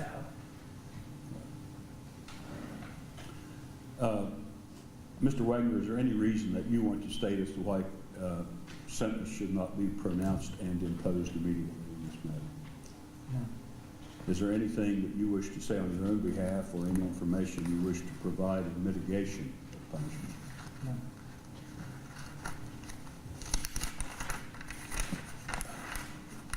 Prior to imposing sentence, the court wishes to make just 2 or 3 observations here. First of all, no sentence that the court may impose in this case would right the wrong that has been inflicted upon the victims and their families. Murder is an irreversible act. And although time may alleviate the pain of loss, it has not, obviously, at this point, and may never, but although it might at some point, it will not and cannot restore to the victims' families what was and what might have been had the lives of their loved ones not been unlawfully taken and cruelly taken on that night in April 2016. The court does find that these murders do constitute the worst form of the offense. They involve invasion of the victims' homes, and in 3 of the cases, invasion of their bedrooms or sleeping areas, places where the families, the persons involved, the victims involved had lain down to sleep. In 2 of the homes, from the evidence, victims had infants in the bedrooms with them at the time. The invasions at 3 of the locations appear to have been calculated to find the victims in bed, asleep. In fact, some, by the evidence, were apparently asleep. The court's sentences and the process for imposing sentences, it was referred to somewhat by counsel here, are governed by law and the statutes that apply. And I want to sort of outline some of this, although it was done so in somewhat on the oral arguments here. Of course, both sides have filed sentencing memorandum. The court is to be guided by what's referred to in the statute 292911 as overriding purposes of felony sentencing. And there are 3 of those named there. One of them is to protect the public from future crime by the offender and others. Another is to punish the offender. And a third is to promote the effective rehabilitation of the offender using the minimum sanctions that the court determines accomplish those purposes without imposing an unnecessary burden on state or local government resources. That's statutory language. It also says to achieve these purposes, the sentencing court shall consider the need for incapacitating the offender, deterring the offender and others from future crime, rehabilitating the offender, and making restitution to the victim of the offense, the public, or both. The sentence to be imposed, this again is statutory language, the sentence to be imposed for a felony shall be reasonably calculated to achieve the 3 overriding purposes of felony sentencing. And then it's commensurate with and not demeaning to the seriousness of the offender's conduct and its impact upon the victim, in this case victims, multiple victims, and consistent with sentences imposed for similar crimes committed by similar offenders. And of course, the court is not to base its sentence upon considerations of race or ethnic background, gender, or religion of the offender. That's all statutory directions to the courts. And it goes on to say in the next section of law, 292912, that unless required by section 292913 or 292914 of the revised code, the court that imposes sentence under this chapter upon the offender for a felony has discretion to determine the most effective way to comply with the purposes and principles sentencing set forth in 292911 of the revised code. Now, of course, that discretion that the court has in sentencing is limited when mandatory terms are or a sentence of imprisonment is required by law, as it is in this case. It says that in exercising the discretion, though, the court is directed to do certain things, to consider the factors set forth in the statute relating to the seriousness of the conduct and factors relating to the likelihood that of the offender's recidivism. In other words, the likelihood that the offender will commit future crimes. And also, of course, if there's been military service, the court is to consider that. That's not applicable in this case. In addition, the court may consider other factors as well. So, and the attorneys addressed some of these in oral argument and some in the written memorandum, but some of the factors are set out in the statute that the court is to consider as indicating that the offender's conduct is more serious than conduct normally constituting the offense. And one of those factors is the physical or mental injury suffered by the victims due to the conduct of the offender was exacerbated because of the physical or mental condition or age of the victims. All of the victims in this case were relatively young. 4 were 20 or younger, I believe, and 2 were teenagers. One was a minor. The oldest, I think, was 44 years of age. And as far as their physical condition is concerned, 6 of the victims, I believe, had lain down to go to sleep, and some were actually, I believe, by the evidence, asleep when they were shot, or at least the evidence indicated that. Another factor is that the victim of the offense suffered serious physical, psychological, or economic harm as a result of the offense. In this case, of course, the victims suffered death, all 8 of them. Some of the factors set forth here as indicating the conduct is more serious do not apply. One, though, is that the offender's relationship, this one does apply in the court's opinion, the offender's relationship with the victims facilitated the offense. In this case, they weren't total strangers to each other. The defendant had knowledge of several of the victims, if not all of them, knew something of where they lived, some of their living habits and so forth, and which did facilitate the commission of the crime and could have also added confidence to the preparation, to the defendant's preparation of the crime, knowing where different security cameras were, things like that.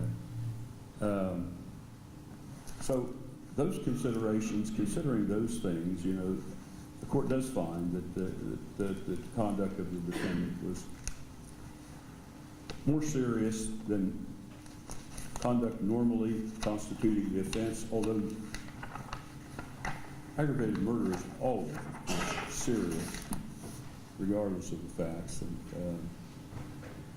there are some considerations also set forth in the statute that the court is to consider as indicating that the defendant's conduct is less serious than the conduct normally constituting the offense. The court finds actually that none of those apply in this case, but considering the factors, one can kind of contrast some of the facts in the present case. One of the factors, for example, is whether the victim whether the victim induced or facilitated the offense, or that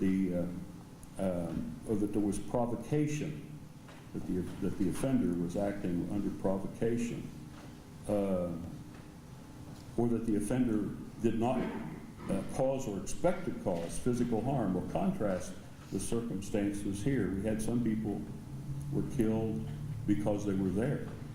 Some people were killed because it was anticipated that they might retaliate if, this is by the evidence presented at trial, they might retaliate because some of their family members had been unlawfully killed.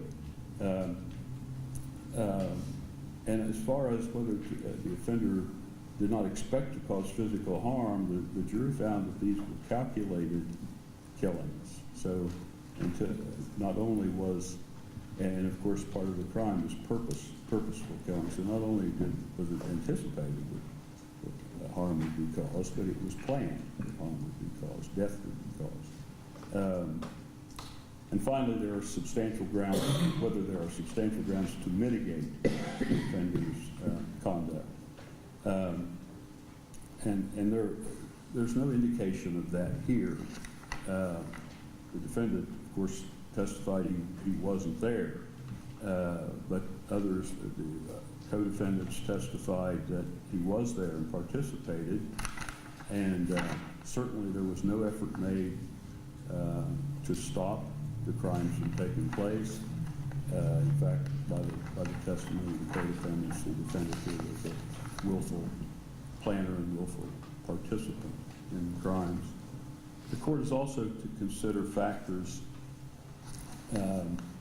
regarding the offender concerning whether, as indicating whether the defendant is likely to commit future crimes. Now, when you look at those, there's no indication of any prior, at least serious convictions of crime, no findings of delinquency. Those are set forth, those are some of the considerations. There's no indication of serious drug use, pattern of drug use or alcohol use here. But number 5 in this part of the section is whether the offender shows any remorse for the offense. The court, quite frankly, finds that the defendant has shown no remorse, just denial, in which the jury, of course, did not believe in rendering its verdict. And finally, the court is to consider certain factors as indicating whether the offender is not likely to commit future crimes. And again, we have whether he's been adjudicated, the offender has been adjudicated a delinquent child. That's not, we have no evidence of that. Whether he's been convicted or pled guilty to other criminal offenses, and there's no indication of that. But the third says whether the offender has lived a law-abiding life for a significant number of years. And there's quite a bit of indication in the defendant's testimony himself that he did not live he was not living a law-abiding life. There were several crimes undetected and certainly unprosecuted that he has acknowledged in his testimony that he had committed. Also, a consideration is whether the offense was committed under circumstances not likely to recur. Well, the court can't make a finding like that because the circumstances here involve family relationships, which if the defendant went on with his life out of prison, he undoubtedly would develop other relationships with other people. And whenever you have those type of relationships, family relationships, you have family disagreements, the old suspicions, the old disagreements, and maybe this way of settling those matters could reoccur. So the court can't find these circumstances are not likely to recur. The fifth finding here that the court is, or the factor is that the offender shows genuine remorse for the offense. And again, the court finds that no remorse has been shown, only denial. And again, the jury did not believe the denial. The court's also to consider, as I indicated, military service where applicable, and that's not here. So the court's considered all of these factors that the court's required to consider and is ready to impose sentence. So, Mr. Wagner, I'll ask you to stand at this point. On count one of the indictment for the offense of aggravated murder in violation of section 2903.01a of the revised code, the victim of that offense being Kenneth Rhoden, the court hereby sentences you to serve a mandatory term of life imprisonment without parole. Upon count two of the indictment, the victim of the offense being Chris Rhoden Sr., and again, the charge is aggravated murder, and I've given the section number. In fact, all of these first 8 offenses involve the crime of aggravated murder, separate victims, in violation of 2903.01a of the revised code. So on count 2, the victim being Chris Rhoden, the court will sentence you to serve a mandatory term of life imprisonment without parole. On count 3 of the indictment, the victim of the offense of aggravated murder being Gary Rhoden, the court will also sentence you to serve a mandatory term of life imprisonment without parole. On count 4 of the indictment, for the aggravated murder of Clarence Franklin Rhoden, the court will sentence you to serve a mandatory term of life imprisonment without parole. On count 5 of the indictment, the victim of the offense being Hannah Hazel Gilly, the crime being aggravated murder, the court will sentence you to serve a mandatory term of life imprisonment without parole. Upon count 6 of the indictment, for the aggravated murder of Dana Rhoden, the court will sentence you to serve a mandatory term of life imprisonment without parole. On count 7 of the indictment, for the aggravated murder of Hannah Mae Rhoden, the court will sentence you to serve a mandatory term of life imprisonment without parole. And on count 8 of the indictment, the victim of the offense being Christopher Rhoden Jr., for the offense of aggravated murder, the court will sentence you to serve a mandatory term of life imprisonment without parole. On count 9 of the indictment, the offense there that you were found guilty of is conspiracy, a first-degree felony in violation of section 2923.01A1 and A2 and 2923.01 jail. The court will sentence you to serve a definite term of 8 years, President. On count 10, for the offense of aggravated burglary, and this was at 1084 Left Fork Road, in violation of section 2911.11A1 and 2911.11A2 and 2911.11B, a felony of the first degree, the court will sentence you to serve a prison term of 8 years. On count 11, the charge is aggravated burglary involving the premises at 4119 Union Hill Road. Again, the section numbers are 2911.11A1 and A2 and 2911.11B. A felony of the first degree, the court will sentence you to serve a definite prison term of 8 years. On count 12, for the offense of aggravated burglary, the section numbers are the same. This involves the premises of 4077 Union Hill Road, a felony of the first degree. The court will sentence you to serve a prison term of 8 years. On count 13, for aggravated burglary at 3122 Union Hill Road, the section numbers, of course, are the same. Felony of the first degree, the court will sentence you to serve a definite prison term of 8 years. On count 14, unlawful possession of dangerous ordnance, 2923.17A1 of the revised code, a 5th degree felony. The court will sentence you to serve a prison term of 10 months.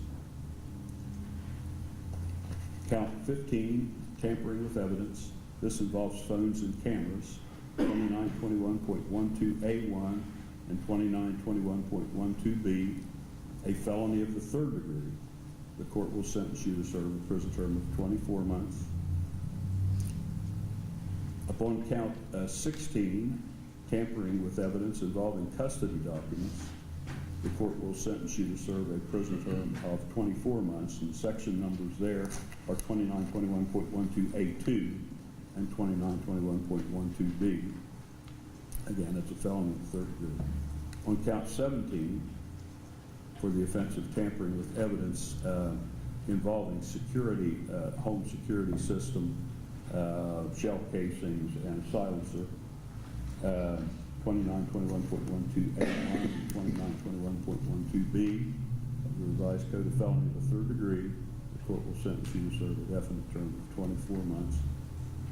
On count 18, for the offense of forgery, 2913.31A1 and A2, and 2913.31C1B. That's a felony of the 5th degree. The court will sentence you to serve a prison term of 10 months. On count 19, unauthorized use of property, 2913.04B and 2913.04G2. That's a felony of the 5th degree. The court will sentence you to serve a prison term of 10 months. On count 20, interception of wire, oral, or electronic communications, 2933.52A1 and 2933.52C, a felony of the 4th degree. The court will sentence you to serve a prison term of 12 months. On count 21, obstructing justice, 2921.32A4 and A5 and 2921.32C3, a felony of the 5th degree. The court will sentence you to serve a prison term of 10 months. And upon count 22, engaging in a pattern of corrupt activity, 2923.32A1 and 2923.32B1, that's a felony of the 1st degree. The court will sentence you to serve a prison term of 8 years, and that's a mandatory term pursuant to 2913F.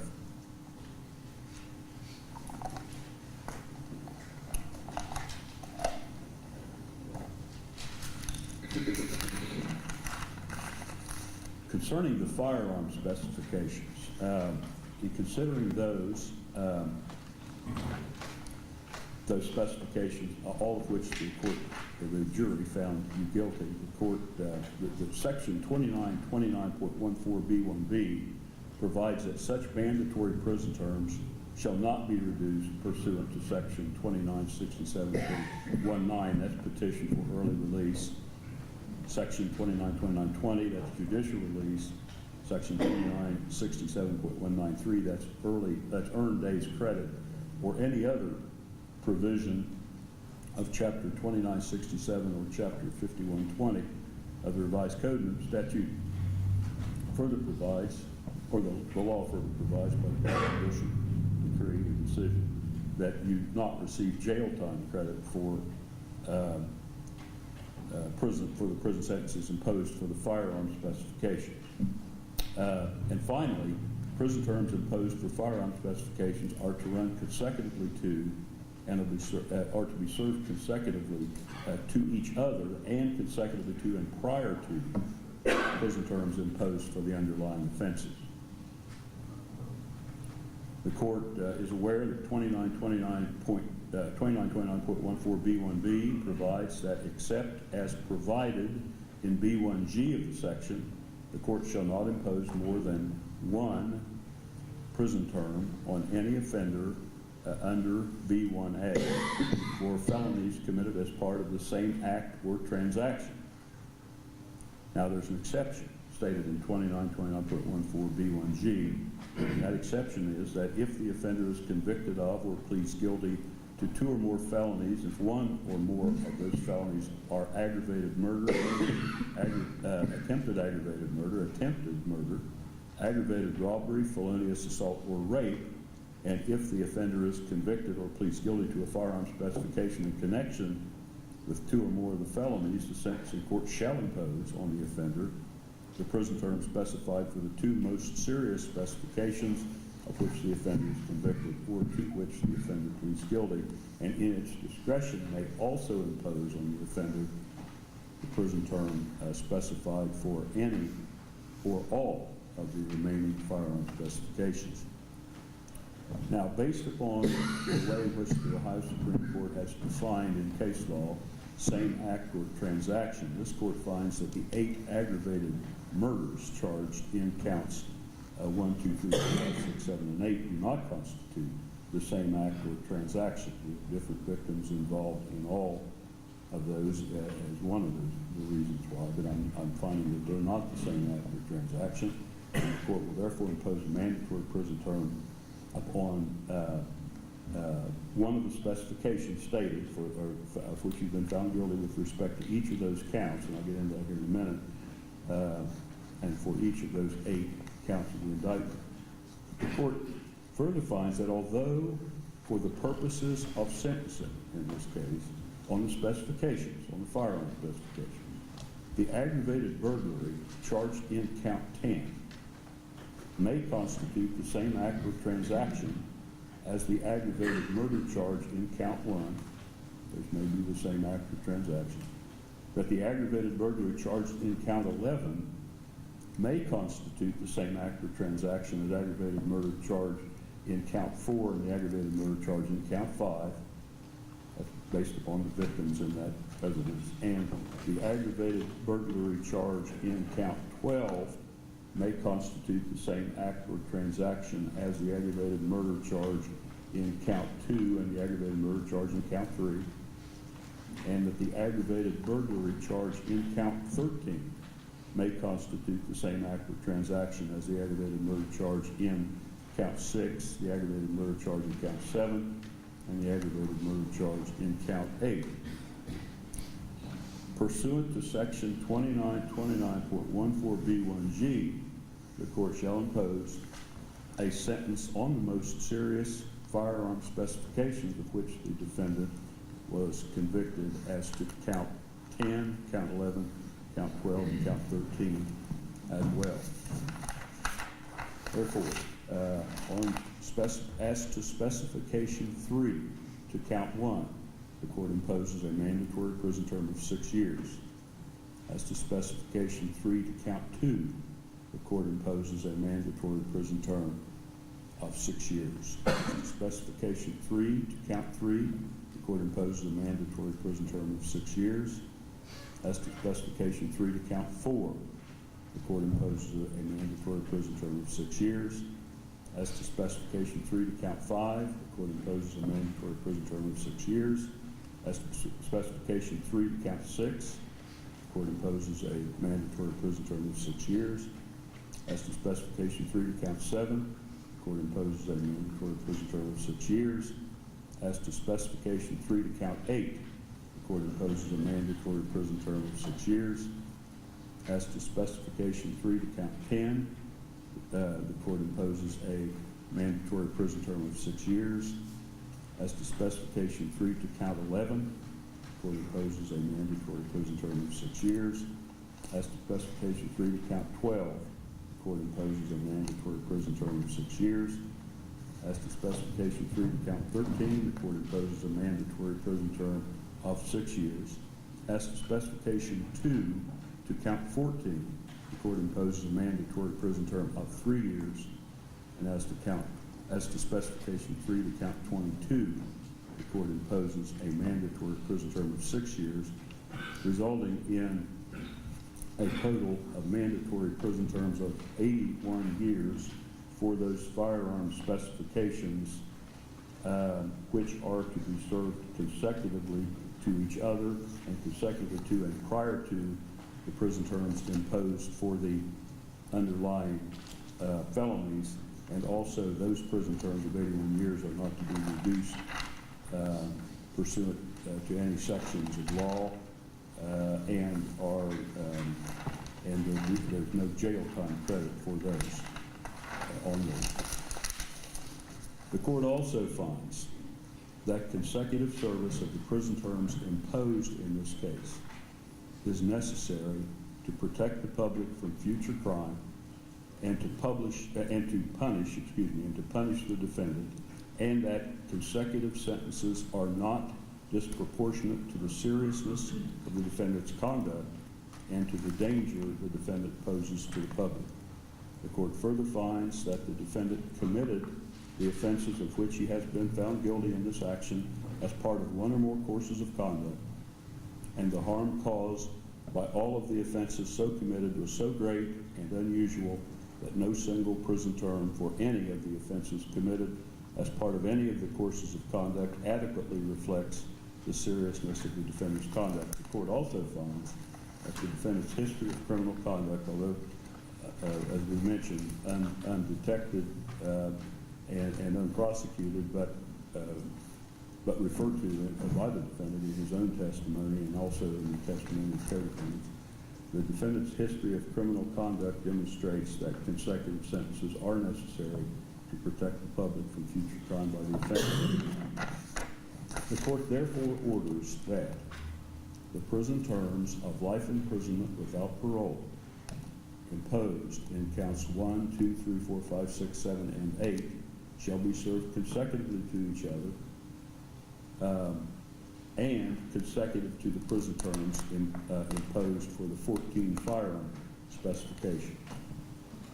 The 8-year prison terms imposed in counts 10, 11, 12, 13, and 22 shall be served consecutively to each other and consecutively to the prison terms imposed in counts 1, 2, 3, 4, 5, 6, 7, and 8, and consecutive to the prison terms imposed on the 14 firearm specifications. The prison terms imposed in counts 9, 14, 15, 16, 17, 18, 19, 20, and 21 shall be served concurrently with each other and concurrently with the prison terms imposed in counts 10, 11, 12, 13, and 22. The aggregate of this sentence is 8 consecutive terms of life imprisonment without parole plus 121 years, 81 years of which are mandatory and shall be served prior to the prison terms imposed for the underlying felonies, cannot be reduced pursuant to law, and for which there is no jail time credit. The 8 years imposed on count 22 also is a mandatory term. Now, the law provides that upon the defendant serving the prison terms, the definite prison terms, and non-life prison terms imposed in counts 9, 10, 11, 12, 13, and 22. Those are all first-degree felonies. If he is released from prison upon the serving those terms in full, the law provides that he would be released on post-release control for a mandatory period of 5 years for each of those offenses, and would be supervised by the adult parole authority. And upon the defendant serving the prison terms imposed for the felonies in counts 14, 15, 16, 17, 18, 19, 20, and 21, if he's released from prison upon serving those prison terms in full, he may be released upon optional post-release control for a period of up to 2 years if the parole board finds that his release on post-release control is necessary for him. Now, I'm going to advise him of the post-release control, although, of course, the overriding sentences of life imprisonment without parole on the first 8 counts would make this advisement somewhat maybe unnecessary, but the law does provide that I'm to advise him of this, so I'm going to complete the sentencing of this defendant. PRC, of course, does not apply to counts 1, 2, 3, 4, 5, 6, 7, and 8. But if he is released on PRC, if he violates any of the terms, I should say, of PRC, post-release control, the parole board provides that the law provides that the parole board may return the defendant to prison for up to 9 months for each violation. However, the total aggregate period for which the defendant can be returned to prison by the parole board for all violations of post-release control cannot exceed 1/2 of the prison term imposed by the court. If the defendant commits a new felony while on post-release control, then any court that sentences him on that new felony, in addition to imposing a prison term for the new felony, may impose an additional prison term for the violation of post-release control, and the maximum period of that additional prison term is 1 year, or the time he has remaining on his post-release control period, whichever is greater, and any prison term imposed for the violation of post-release control would be imposed consecutively to any prison term imposed for the new felony committed while on post-release control. Again, that would apply only if the defendant is released from prison, it's my understanding, and on counts 1 through 8, he is not to be released from prison. Now, the defendant obviously has been convicted of felony offenses of violence. Therefore, the defendant may not acquire, have, carry, or use any firearm or dangerous ordinance for the rest of his life unless he's relieved of that disability by a court of competent jurisdiction. If he does have, use, carry, or acquire a firearm or dangerous ordinance in violation of that restriction, that would constitute having weapons while under disability, a felony of the 3rd degree.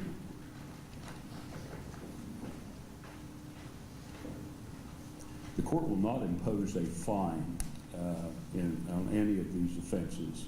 However, the court does order that the court costs be assessed to the defendant as part of the sentence. If the costs aren't paid in a timely manner or pursuant to any schedule that this court may approve or the court may establish, the court can order court costs satisfied through community service work. If the court were to issue that type order, the defendant would receive credit toward the court costs in an amount that we would compute by multiplying the number of community service hours worked by a specific rate per hour that the court would set at the time the order is made, and every hour worked on community service pursuant to that order would reduce the court cost balance in the amount of that hourly rate. You do have the right, Mr. Wagner, to appeal the judgment and sentence of the court. If you cannot afford the cost of an appeal, you have the right to appeal without cost. If you cannot afford an attorney or cannot obtain an attorney to assist you with your appeal, you have the right to have an attorney appointed for that purpose at no cost to yourself. It's my understanding you've already filed a motion requesting that, and the court will be looking at the motion and trying to, and appointing you an attorney, I'm sure. If you cannot afford the documents necessary for an appeal, you have the right to have those documents provided at no cost to yourself, and you have the right to have a timely notice of appeal filed on your behalf. Now, on behalf of the state, are there any additions or corrections or anything that you wish to say with regard to the sentence just imposed?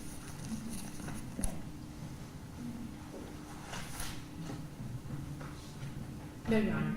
On behalf of the defense, is there anything further with regard to sentencing that you wish to bring up, either matters of correction or addition? Just note our objections, Your Honor, to maximum sentence, to consecutive sentences, to the denial of credit for time served, and the violation of due process, and also to the court opposing cause.